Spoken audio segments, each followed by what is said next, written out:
The morning everything changed, Celeste Dees Morgan woke up feeling like the luckiest woman alive. In exactly 36 hours, she was going to marry the love of her life. The venue was booked. The dress was hanging in her mother's guest bedroom, pristine and perfect in its garment bag. The flowers had been delivered to the florist. The cake, a stunning four-tier creation in ivory and gold, was being assembled at a bakery in downtown Savannah. Everything was exactly where it was supposed to be. Everything except the truth. Celeste was 31 years old, a middle school art teacher with paint perpetually under her fingernails and a laugh that could fill a room. She had grown up in a modest house in Albany, Georgia, the middle child of five, raised by a father named Solomon who worked at the post office and a mother named Miriam who cleaned houses to make ends meet. They weren't rich. They weren't poor. They were comfortable in the way that families are when love fills the gaps that money cannot. Celeste had inherited her mother's warmth and her father's quiet stubbornness, a combination that made her both deeply caring and impossible to push around when it truly mattered. She had met Desmond Harrington 2 years prior at a friend's housewarming party in Savannah. Desmond was everything Celeste had ever dreamed of in a partner. He was tall, broad-shouldered, with deep brown skin and a smile that seemed to light up whatever room he entered.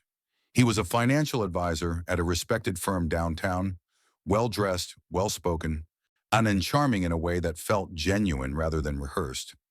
Within 3 months, they were inseparable. Within 6, he had moved into her apartment. Within a year, he had proposed on a quiet evening at the beach where they'd had their first real conversation, the sand cool beneath their feet and the ocean whispering behind them. Celeste had said yes before he finished asking the question. The engagement had been celebrated by everyone who knew them. Her family adored Desmond. Her colleagues at school threw her a surprise shower. Her best friend since childhood, a woman named Priya, whose Indian-American family had been neighbors since they were both in diapers, had cried happy tears at the news. Everything pointed toward a beautiful, deserved happily ever after. But happily ever after, as Celeste would soon learn, has a way of revealing itself as something else entirely when you look closely enough. The discovery happened on a Thursday morning, 2 days before the wedding. Celeste had gone to Desmond's office to surprise him with coffee and a bakery pastry, a small gesture of gratitude for all the stress he'd been handling with the final wedding arrangements. She knew his schedule. She knew he had a meeting until 11 and would be at his desk afterward. What she didn't know was that his assistant, a young woman named Brittany, was out sick that day, and the office layout was slightly different than usual because a temporary partition had been moved. Celeste walked in quietly, not wanting to interrupt if he was on a call. She turned the corner toward his office and stopped dead in her tracks. The door was open, not wide open but cracked, enough for her to see inside, and what she saw made the coffee cup slip from her fingers and shatter on the tile floor. Desmond was sitting at his desk, but he wasn't working. He was on the phone, leaning back in his chair with his feet up, and he was laughing. Not the polite, professional laugh he used with clients, a deep, easy, intimate laugh. The kind of laugh Celeste knew well, because it was the laugh he used with her late at night, when they were alone and the rest of the world didn't exist. "I know," he was saying into the phone, his voice low and warm. "I know, but just 2 more days. After the ceremony, I'll figure it out. We can talk then." Celeste's blood turned to ice. She pressed herself against the wall beside the doorway, her heart hammering so hard she could feel it in her throat. She listened. "No, Emma, don't worry about it. She has no idea, none at all." A pause. "Yeah, the wedding's going to be fine. It's just a formality at this point. The real life starts after." Another laugh, quieter this time, almost tender. "I know. Me too. Soon." He hung up. Celeste stood there, frozen, for what felt like an hour, but was probably less than 30 seconds. Then she picked up the pieces of the coffee cup as quietly as she could, slipped back out of the office without being seen, and walked to her car in the parking lot. She sat behind the wheel for 20 minutes without starting the engine, staring at nothing, feeling the ground beneath her life crack open like dry earth in a drought. Now, if you are watching this and feeling that knot tightening in your chest, if you are already invested in what Celeste is going to do next, then you already understand why this story matters. But before we go any further, I need you to do something. hit that subscribe button right now. Here is something most people don't realize. The majority of viewers watching Philly Folktales videos have not subscribed. They watch, they feel the story, and then they move on without joining the community. Don't be one of those people. This channel is built on stories like this one. Stories that stay with you long after the screen goes dark. Subscribe and become part of that. Smash that like button too, because it helps more people find these stories. And drop a comment right now telling me where you are watching from. Georgia, New York, Chicago, Manchester, Netherlands. I want to hear from every single one of you. Now let me tell you what Celeste did next. Because what happens in the next 48 hours is something none of us will ever forget. Celeste did not call Desmond. She did not confront him. She did not cry, at least not yet. Instead, she drove to the one place she always went when she needed to think clearly. Her grandmother's house on the outskirts of Albany, a small brick home with a wraparound porch and a garden so lush it looked like something out of a painting. Her grandmother, a woman named Maybelle Morgan, was 82 years old, sharp as a tack, and possessed of a wisdom that came from decades of watching people reveal their true selves when they thought no one was paying attention. Maybelle was sitting on the porch when Celeste pulled up, as if she'd been expecting her. She took one look at her granddaughter's face and said, "Sit down, baby, and tell me everything." So Celeste did. She told Maybelle about the phone call she'd overheard, about Desmond's words, about the way his voice had sounded when he spoke to this unknown woman. She told it without tears, in a flat, hollow tone that Maybelle recognized immediately as the sound of a heart that hadn't yet given itself permission to break. Maybelle listened without interrupting. When Celeste finished, the old woman sat quietly for a long moment, rocking gently in her chair, watching a cardinal hop along the fence post in the garden. "Baby girl," Maybelle said finally, "you have two choices. You can cancel this wedding and walk away clean, or you can let the wedding happen, and you can make sure that when it does, everyone in that church sees exactly who this man is." "How?" Celeste asked. Maybelle smiled. It was not a sweet smile. It was the kind of smile that suggested she had spent 82 years studying human nature and had learned exactly how to use that knowledge when it counted. "You let him think everything is still on track. You act normal. You be the loving, excited bride he expects you to be. And then, at the wedding, you give him something he is never going to forget. Not punishment, not a scene, something worse. The truth." Celeste looked at her grandmother, and for the first time since the parking lot, something stirred in her chest that wasn't grief or shock. It was resolve, cold, clear, and purposeful. "How do I find out who she is?" Celeste asked. "Honey, you don't need to find out who she is," Maybelle said. "You need to find out how long it's been going on. Because a man who talks like that on the phone 2 days before his wedding isn't having a new affair. He's been having an old one."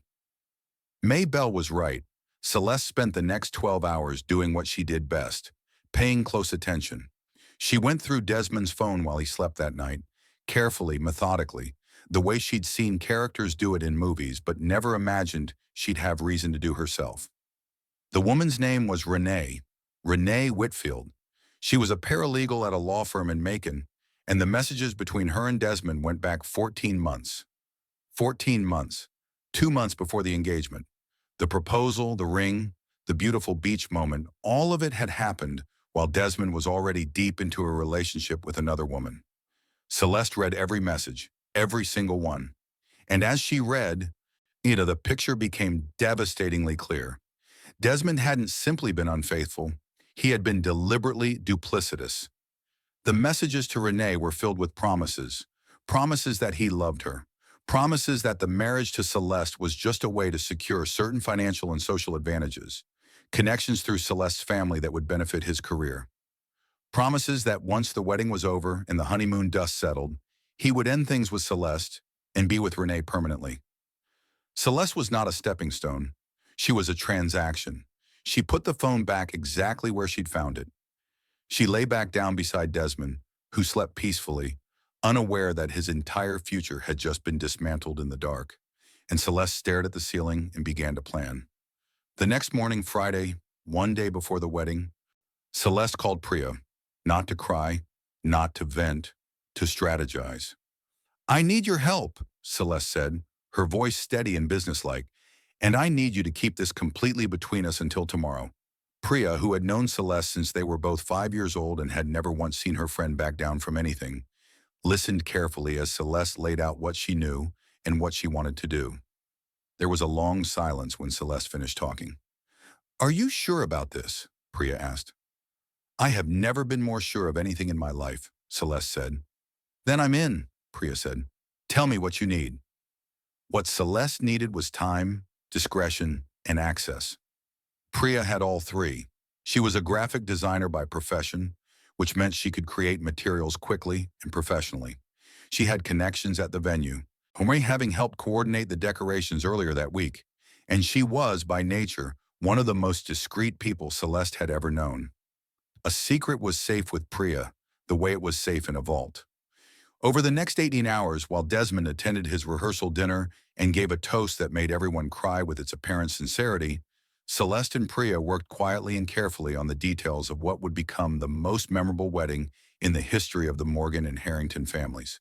Celeste did not back out of any of the wedding preparations. She attended the rehearsal. She smiled at Desmond's relatives. She danced at the rehearsal dinner. She let Desmond hold her hand and kiss her cheek and play the role of the devoted groom in front of 200 people who had no idea what was about to happen. She performed her part perfectly because she understood something fundamental about the situation. The more convincing she was in the lead-up, the more devastating the reveal would be. That night after the rehearsal dinner, Celeste sat alone in the hotel room she was staying in, a tradition her mother had insisted on, the bride sleeping apart from the groom the night before the wedding. She sat on the edge of the bed in her pajamas, her wedding dress hanging on the back of the bathroom door, and she allowed herself to cry. Not the dramatic, heaving sobs of someone falling apart. Quiet tears. The kind that come when you finally let yourself feel the full weight of being betrayed by someone you genuinely loved. She cried for the relationship she thought she had. She cried for the future she'd imagined. She cried for the girl she'd been at that beach, so happy, so hopeful, so completely blind to what was really happening. But when the tears stopped, she washed her face, looked at herself in the mirror, and made a promise. Not to Desmond, not to herself, to every woman who had ever been used, deceived, and discarded by someone who was supposed to love her. "Tomorrow," she whispered to her reflection, "he finds out what it feels like to have the truth spoken out loud." The wedding was scheduled for 4 o'clock on a Saturday afternoon at a historic plantation estate just outside Savannah. The venue was stunning, a sprawling property with live oak trees draped in Spanish moss, a restored antebellum chapel, and gardens that bloomed with jasmine and magnolia. 212 guests had been invited. On Celeste's family alone made up nearly 60 of them, and Desmond's side was equally large, a sprawling extended family from across Georgia and Alabama. The morning of the wedding dawned bright and clear, the kind of golden southern autumn day that photographers pray for. Celeste woke early, earlier than she needed to, and sat on the edge of the hotel bed in the quiet before the chaos began. Her mother, Miriam, would be arriving soon to help her get ready. Her sisters were already at the venue doing final checks. The florist had confirmed the arrangements were perfect. Everything was in place. Everything except the one thing that mattered most. Celeste showered, did her makeup with steady hands, and when Miriam arrived with a garment bag full of last-minute accessories and a heart full of excited anticipation, Celeste smiled and hugged her mother and let herself be fussed over and loved. She did not tell her mother what she knew. Not yet.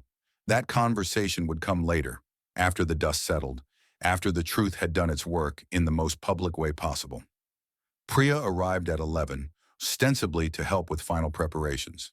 She and Celeste exchanged a look that carried everything words couldn't say in front of Miriam and the other bridesmaids. A slight nod from Priya confirmed that everything was in place. The materials had been printed. The timeline had been confirmed. The one person outside of Celeste and Priya who knew what was about to happen, Celeste's grandmother, May Bell, was already seated at the venue in the front row, dressed in an elegant purple suit, her expression serene and knowing. The bridesmaids helped Celeste into her dress at 2 o'clock. It was a stunning creation, a fitted ivory gown with delicate lace sleeves and a sweetheart neckline that her mother had helped her pick out on a joyful afternoon 6 months earlier. Celeste looked at herself in the mirror and saw not a bride preparing for the happiest day of her life, but a woman preparing to deliver the most important truth she had ever spoken. At 3:30, the guests began filing into the chapel. The pews filled with family and friends, bridesmaids and groomsmen, the pastor who had known both families for years, and 210 other people who had come to celebrate what they believed was a love story with a beautiful ending. Desmond stood at the altar looking handsome and happy, his tailored charcoal suit fitting him perfectly, a boutonniere pinned to his lapel, his eyes bright as he watched the doors of the chapel for his bride. His best man, a childhood friend named Trevor, stood beside him, grinning. The groomsmen were lined up. The music was playing softly, a string quartet positioned in the back corner. Everything looked like the beginning of a perfect wedding. At precisely 4 o'clock, the chapel doors opened, and Solomon Morgan, Celeste's father, appeared with his daughter on his arm. A collective gasp moved through the congregation. Celeste was breathtaking. The dress, the flowers in her hair, the way the late afternoon light caught the lace on her sleeves, she looked like something out of a dream. Solomon's eyes were already glistening with tears as he began the slow walk down the aisle. Desmond watched her approach with an expression of genuine awe. Whatever else he was, whatever lies he had told and kept, in that moment he appeared to be a man seeing the woman he was about to marry and feeling something close to reverence. Whether that feeling was real or performed, only he knew. But it looked real. It looked convincing enough that several guests dabbed at their eyes with tissues. Celeste reached the altar. Solomon kissed her cheek, squeezed her hand, and took his seat beside Miriam in the front row. The pastor, a warm, gravelly-voiced man named Reverend Isaiah Caldwell, stepped forward and smiled at the couple. "Dearly beloved," he began, his voice filling the chapel with the practiced ease of someone who had officiated hundreds of these ceremonies. "Sirwat, we are gathered here today in the sight of God to witness the union of Celeste Days Morgan and Desmond Harrington in holy matrimony." The standard words, the familiar rhythm. Celeste stood across from Desmond, holding his hands, and smiled. He smiled back. The congregation settled into the comfortable warmth of the moment, the way people do at weddings, ready to be moved, ready to believe in love. Reverend Caldwell continued with the opening remarks, speaking about the beauty of commitment and the sacred nature of marriage. Then he paused as they had rehearsed and turned to Celeste. "Before we proceed with the vows, the bride has asked to say a few words to those gathered here today." Celeste, this was the moment. This was the pivot point, the hinge on which everything was about to swing. For Celeste had arranged this with Reverend Caldwell the previous evening, a private phone call in which she had explained, carefully and without revealing everything, that she needed to add a personal address to the ceremony. Reverend Caldwell, a man of deep faith and deeper compassion, had listened quietly and then said simply, "Whatever you need to say, child, this is your moment. Say it." Celeste released Desmond's hands gently. She turned to face the congregation. Not the altar, not the pastor, but the people. 212 faces looking back at her with expectation and warmth and love. She took a breath, and then she began to speak. "I want to thank all of you for being here today. Every single one of you traveled, some of you from very far away, to celebrate this day with me and with Desmond. I know how much that means, and I want you to know that I have never felt more love than I do right now, standing in this chapel, looking out at all of your faces." A murmur of appreciation rippled through the congregation. Desmond watched her with what appeared to be tender admiration. He had no idea what was coming.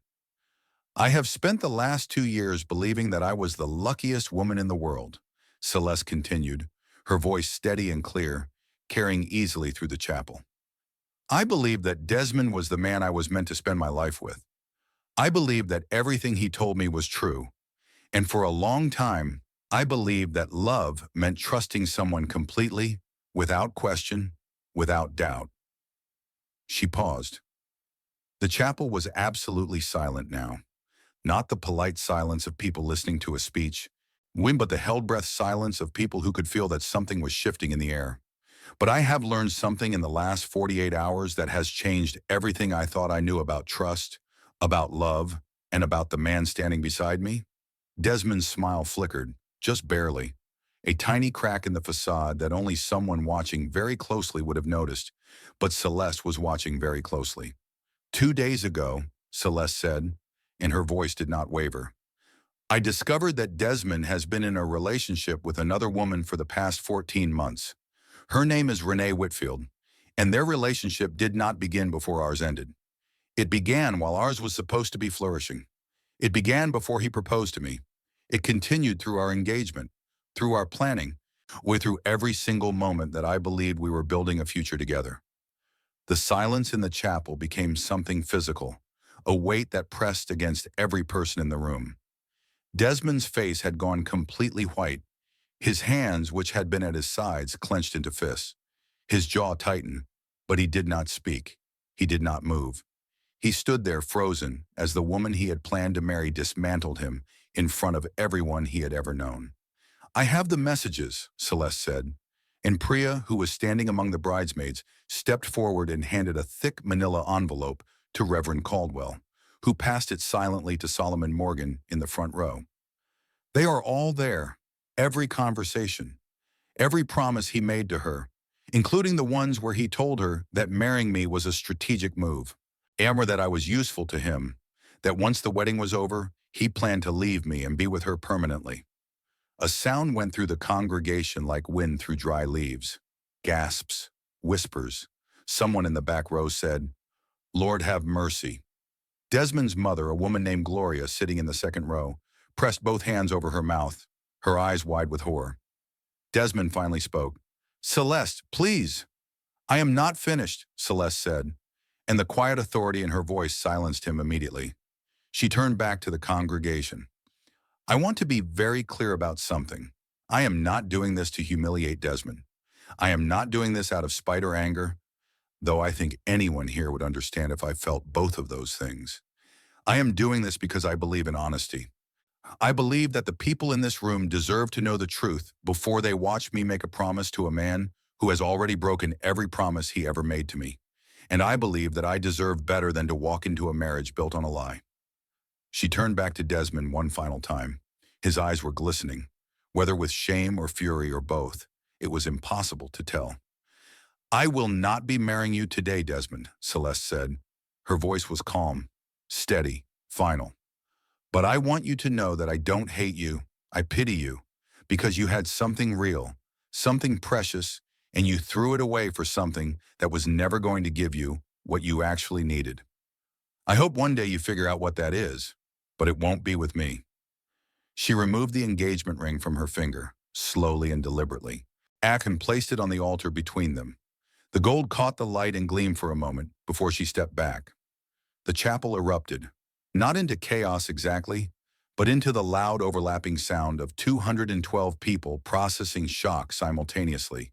Some people were crying, some were talking loudly to the person beside them.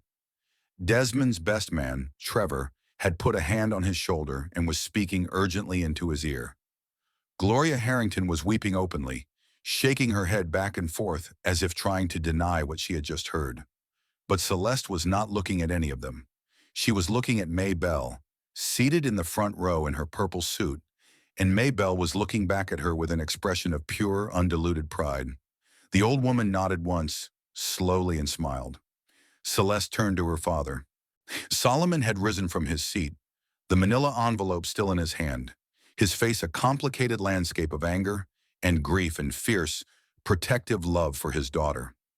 He opened his arms and Celeste walked into them, and he held her the way he had held her when she was small, and the world felt too big and too scary to navigate alone. I'm proud of you, baby, Solomon whispered into her hair. So proud. Reverend Caldwell, to his enormous credit, handled the situation with grace and dignity. He stepped forward, raised his hands, and gently asked the congregation to settle. When the room quieted enough for him to be heard, he said simply, Friends, I think we all need a moment. The reception hall is open. Please take a breath, get some air, and take care of each other. People began to file out slowly, and many of them glancing back at the altar where Desmond still stood, motionless, staring at the ring Celeste had left behind. His lawyer, a man who happened to be a guest at the wedding, quietly appeared at his side and guided him toward a side exit. Celeste did not watch him leave. She was already walking toward the chapel doors, her arm linked through her father's, her head held high, her steps steady and sure. The hours that followed the ceremony were strange and surreal in the way that only the aftermath of something shocking can be. The reception hall was open, as Reverend Caldwell had suggested, and most of the guests migrated there out of a combination of shock, curiosity, and the deeply human need to be around other people when the world suddenly stops making sense. The catering staff, who had no idea what had happened in the chapel, continued serving the wedding meal as planned. The cake sat on its table, 4 tiers of ivory and gold perfection, untouched.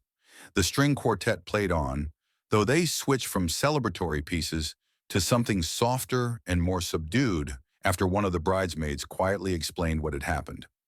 Celeste did not go to the reception hall. Instead, she went to a small garden behind the chapel with Priya, Maybelle, and her mother Miriam. Someone had found a lawn chair for Maybelle, and the old woman sat in it like a queen on a throne, sipping sweet tea that one of the venue staff had brought out for her. Miriam sat beside her mother-in-law, holding Celeste's hand. Priya stood nearby, her phone in her hand, fielding calls and texts from friends and family who wanted to know if Celeste was okay. "I'm okay," Celeste said, when Priya relayed the question for the 10th time. "Tell them I'm okay, and tell them thank you." "Are you, though?" Miriam asked gently. She was a small woman with kind eyes and a voice that had always made Celeste feel safe, no matter how old she got. Celeste thought about the question honestly. Was she okay? The man she had loved for 2 years had just been exposed as a liar in front of everyone she cared about. Her wedding, something she had dreamed about since she was a little girl, had turned into something she never could have imagined.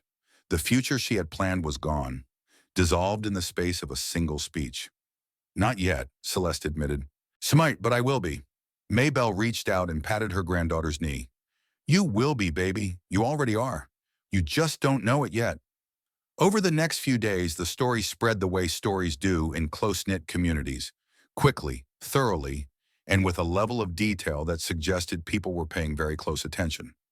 Celeste's phone buzzed constantly with messages from people she barely knew, strangers who had heard what happened and wanted to express their support, their admiration, their own stories of betrayal and survival. Several women called to say that what Celeste had done had given them courage to face similar situations in their own lives. Desmond, for his part, disappeared. He did not call Celeste. He did not show up at her apartment, which was still technically his address as well. His best man Trevor called once to say that Desmond was staying with family and that he was sorry, genuinely sorry, but that Desmond wasn't ready to talk yet. Celeste told Trevor that was fine. She wasn't waiting for him to be ready. She was moving forward regardless. The practical matters of untangling their shared life took several weeks. They had been living together for over a year, so there were shared possessions, a shared lease, shared accounts. Celeste handled it all calmly and efficiently with the help of a lawyer her father recommended. She kept what was hers. She returned what was his. She closed the joint accounts and opened new ones in her name alone. Each step felt like shedding a layer of something heavy, like peeling away layers of skin that had been grafted on by someone else's deception. And 1 month after the wedding that wasn't, Celeste received a letter in the mail. It was from Renee Whitfield. The letter was short, handwritten on plain white paper, and it read like something composed by someone who had been thinking very carefully about every word before committing it to the page. "Dear Celeste," it began, "I don't expect you to believe me when I say this, but I had no idea you existed until the day after what happened at the church. Desmond told me he was single. He told me he had never been in a serious relationship. He told me we were building something real together, and I believed him because I wanted to believe him and because he is very good at making people believe what he wants them to believe. I am so sorry, not because I got caught, but because you were hurt and you didn't deserve any of this. I have ended things with Desmond. I want nothing more to do with him. I hope you find the happiness you deserve. You clearly already have more strength than most people I know. Sincerely, Renee." Celeste read the letter twice, sitting at her kitchen table with a cup of tea. Then she set it down and sat quietly for a long time, thinking about Renee, thinking about how easy it was to be deceived by someone who had perfected the art of deception, thinking about how both of them, Two women who had never met had been played by the same man in the same way, with the same carefully constructed lies. She picked up her phone and typed a short message to the number on the back of Renee's letter. "Thank you for writing, I believe you. I hope we can both move on from this and find what we actually deserve. Take care of yourself. Celeste." She sent it and set the phone down. There was something freeing about extending grace to someone who didn't necessarily deserve it, not because they had earned it, but because holding on to bitterness toward Renee would have been like drinking poison and waiting for someone else to get sick. Celeste had no interest in poisoning herself. The weeks turned into months. Celeste went back to teaching. She went back to painting, something she had neglected during the engagement because there simply hadn't been enough hours in the day. She started a new series of paintings, abstract pieces in deep golds and rich burgundies that her colleagues at school loved, and that a small gallery in downtown Savannah eventually agreed to display. She rebuilt her life one day at a time, not dramatically, not all at once, but in the quiet, steady way that real healing happens. She spent more time with Maybelle, sitting on that porch in Albany, listening to stories about her grandmother's own life, about the men who had come and gone, about the heartbreaks that had seemed insurmountable at the time, but had eventually become just another chapter in a long and rich story. "Every scar tells you something, baby," Maybelle said one afternoon, watching the cardinal that still visited her garden every day. "The ones that hurt the most teach you the most. Don't run from them. Learn from them." 6 months after the wedding, Celeste met someone. His name was Jalen O.C. Crawford. He was a quiet, thoughtful man who taught high school history at a school 2 towns over. They met at an art supply store, of all places. Were both reaching for the same shade of burnt sienna at the same moment. They laughed about it, talked for 20 minutes in the paint aisle, and exchanged numbers before either of them left the store. Their relationship developed slowly, deliberately, in a way that felt nothing like the whirlwind romance Celeste had experienced with Desmond. Jalen did not rush. He did not overwhelm her with grand gestures or promises that sounded beautiful, but rang hollow upon examination. He simply showed up consistently and reliably, and he paid attention. He remembered things she'd mentioned in passing. He asked questions and actually listened to the answers. He was present in a way that Desmond had never been, and Celeste noticed the difference immediately. On their 4th date, sitting at a small restaurant in Savannah sharing a plate of shrimp and grits, Jalen looked at her across the table and said something that stayed with her long after that evening ended. "I want you to know something," he said. "I'm not in a hurry. I know what you went through because it's not exactly a secret at this point. And I want you to know that whatever pace feels right to you is the pace we go. I'm not going anywhere." Celeste felt something warm and unfamiliar bloom in her chest. Not the electric, dizzying rush she had felt with Desmond. Something quieter. Something steadier. Something that felt, for the first time in a very long while, like safety.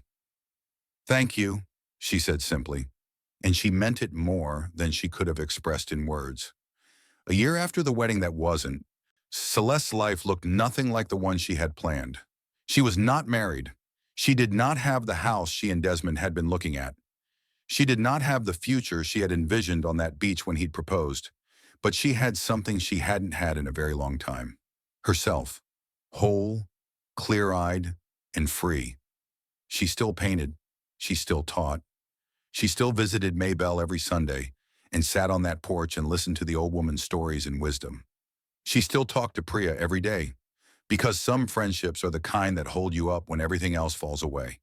And she had Jalen, steady and present and real, building something with her that was founded not on charm or performance, but on honesty and mutual respect.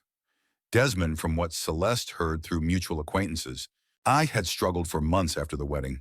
He had lost his position at the financial advisory firm, not because he was fired, but because the story had reached enough people in the professional community that his reputation was effectively destroyed. He had moved back to his hometown in Alabama to regroup. Some people said he was in therapy. Some people said he was angry. Some people said he had finally begun to understand what he had done and why it had cost him everything. Celeste did not think about him often. When she did, it was with something closer to pity than anger. Desmond had been given something extraordinary, a woman who loved him completely, a family that welcomed him, a life that could have been genuinely beautiful, and he had chosen to throw it away for something that wasn't even real. The affair with Renee hadn't been love.